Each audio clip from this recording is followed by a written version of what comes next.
Bonne nouvelle, le chef de la milice Codeco vient d'être tué. Il s'était réfugié en Ouganda avant de revenir pour piloter les opérations au niveau de la frontière. Il a été tué par des forces de la RDC près de Bunia.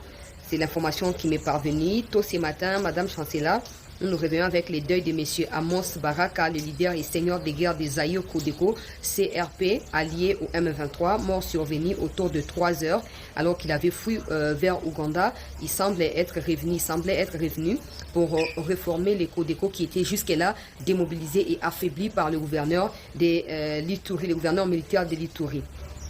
Alors, il aurait connu un accident dans une embuscade qui lui aurait été tendue vers la circulation à Bougouma, dans les villages qui est situé entre les lacs Albert du côté de la RDC et du côté de l'Ouganda. D'habitude, ils ont l'habitude de se réunir à Bougouma pour certaines planifications contre la nation et la province de l'Ituri en particulier. Donc c'est là que la réunion a été tenue hier pour réformer certainement les Codeco qui depuis un temps sont affaiblis à travers des campagnes de démobilisation et des arrestations organisées par le gouvernement provincial, par le gouverneur militaire provincial de l'Ituri. Il a été tué avec 3 de ses gardes de corps. Amos Baraka. Respect, le gouverneur Nangaï à Ituri, que j'ai toujours apprécié. Pour Asaka Makere était Moussande Salamaka. Alors rapidement, l'émir du Qatar va séjourner ici pour quelques heures avant de se rendre au sommet G20 en Afrique du Sud. Il est à Kigali, il était à Kigali hier, il est arrivé autour du soir à Kigali hier et il va passer par ici.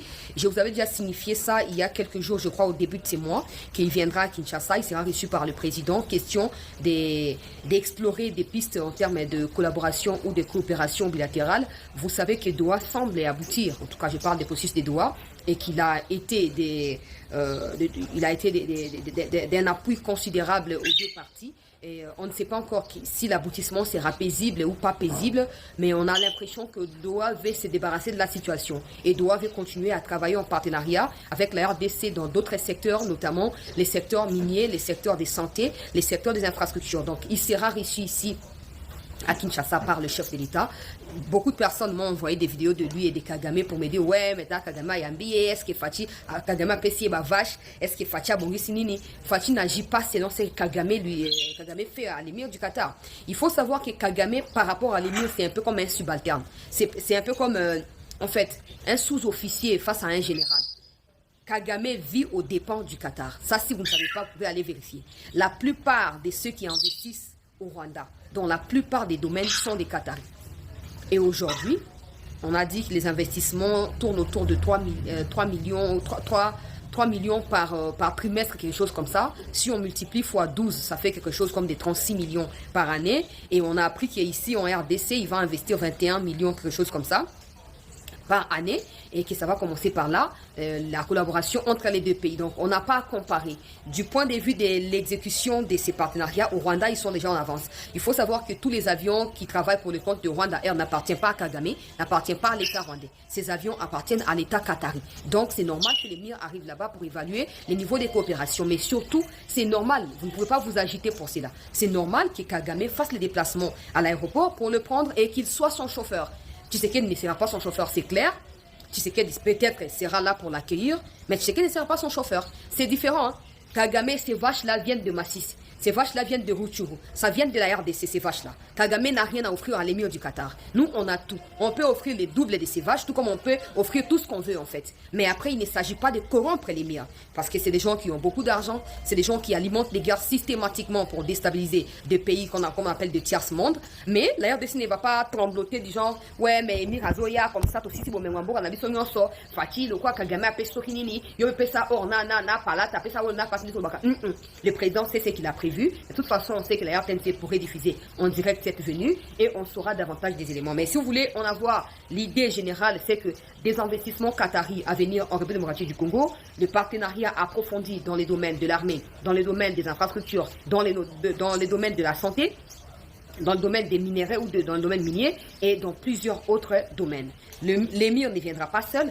Il y a 2 jours, il y a eu son fils, un de ses fils, qui a été envoyé ici, il a planifié cela. D'abord, il y a quelques semaines, je crois, vers la fin du mois d'octobre, il y a eu un de ses fils qui était venu à Kinshasa. Et il y a 2 jours, il y a un autre de ses fils qui était là. Et aujourd'hui, c'est lui qui viendra. Ne venez pas dans les commentaires parce que je vois beaucoup de personnes dire qu'est-ce que ça va changer. Si pour vous, la mentalité est déjà foutue et vous ne pouvez pas voir que ces genres d'ouverture n'existaient plus pour notre pays, que ce sont des occasions qui nous permettent d'aller de l'avant, qui nous permettent de nouer des partenariats qui vont permettre de combattre le chômage, la pauvreté et tout ce qui va avec, bien évidemment, c'est votre problème. On ne va pas convaincre à tout le monde, voyez ce qui se passe, accepter, non. Ceux qui ont compris comprennent. Posez-vous la question, pourquoi l'émir du Qatar n'est jamais venu au Congo à l'époque des Kabila? Et pourtant, Kabila passait 18 ans au Congo. Pourquoi le président, par exemple, les Turcs n'est jamais venu au Congo à l'époque des Kabila pendant 18 ans? Pourquoi toutes ces autorités, le président israélien, par exemple, qui, ça fait plus de 40 ans qu'aucun président israélien n'était venu au Congo. La dernière fois, c'était à l'époque du maréchal Mobutu. Et là, il a débarqué comme ça, il a passé 48 heures ici. En dehors de ça, il faut savoir que, sauf imprévu, le ministre belge des Affaires étrangères, le ministre suisse des Affaires étrangères seront aussi cet après-midi à Kinshasa, après avoir participé à la francophonie du côté des agresseurs de la RDC. Donc tout ça, c'est ce qu'on appelle par nos journalistes RTNC balai diplomatique. Ça nous permet d'explorer des pistes d'un retour en force de la RDC sur la table des décisions. Il faut noter ici que la RDC, le président Tshisekedi, assume désormais la présidence de la CIRGEL. Il faut également savoir qu'à partir de 2026, je crois le 12 janvier, quelque chose comme ça, la RDC va désormais siéger comme membre non permanent au Conseil de sécurité de l'ONU jusqu'en 2027, mandat d'1 an. Donc ça fait de nous des interlocuteurs crédibles aux yeux du monde. Et sachant que nous sommes dans ces conflits qui nous est imposé par le Rwanda avec le soutien de plusieurs multinationales dans le monde, ce sont des occasions qui nous sont proposées, qui nous sont offertes pour pouvoir bâtir un leadership convaincant, persuasif, qui nous permette de pouvoir retourner sur la table et de ne pas déléguer ou laisser Kagame parler en notre nom, clairement.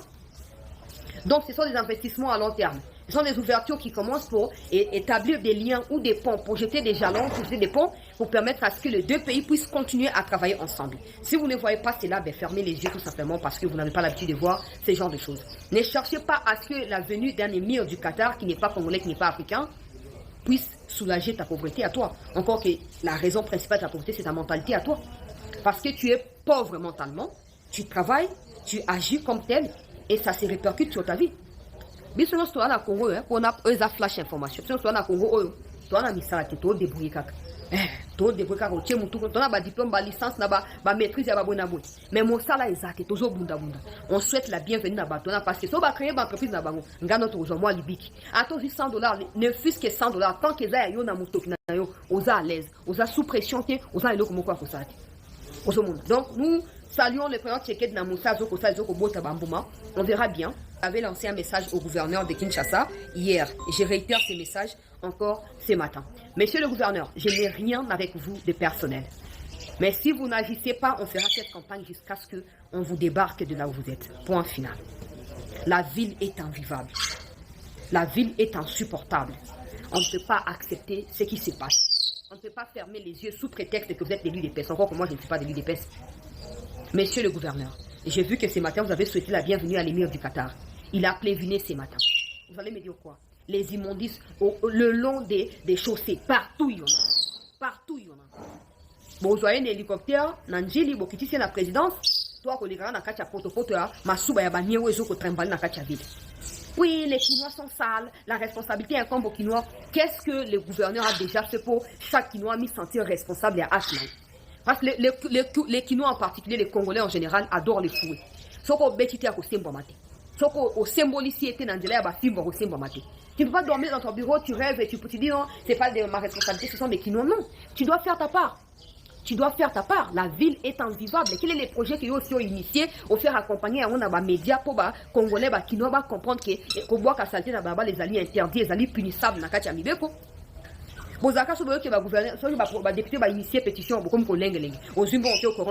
Mais là où il faut mieux faire pour avoir plutôt les soutiens du peuple que les soutiens des députés, parce que les députés sont l'émanation du peuple. Le peuple peut s'opposer à ces députés-là et ils ne peuvent rien faire.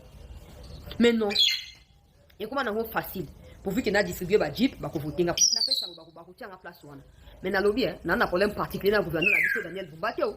On a un problème dans le soto, dans la carte à Kinshasa. D'ailleurs, mon condiambo, on a conseil de ministre Kalobi qui a agacé dans le soto à Kinshasa, puis on a incompétence à gouverneur.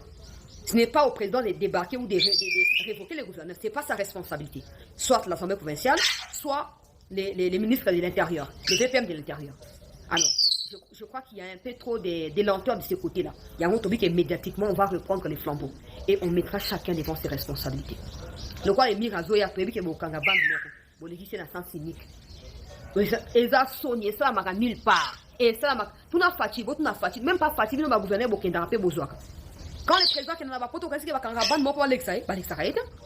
Il n'y a pas de policiers qui vont faire ça 1000 francs, 3000 francs, ça n'existe pas. Le président est escorté par sorte la sécurité nationale, la sécurité va aller mobiliser, va accompagner le cortège, pas pour ouvrir la route. Mais la route est déjà ouverte. Selon feu, il y a circulation d'Engezalak. Il y a signalisation à circulation d'Engezalak. Mais pas d'abissou. Et pas d'abissou mentalité dans la route des Zakachi. Campagne mini à sensibilisation aussi au Sala. Parce qu'il y a des gens qui agissent parce qu'ils sont sous-informés. On va se le dire comme ça. Il y a des gens qui ne savent pas qu'il faut respecter telle instruction quand tu roules sur la chaussée publique. Non, il y a des gens qui font parce qu'ils sont ignorants. Sauf qu'il y a autant d'ici,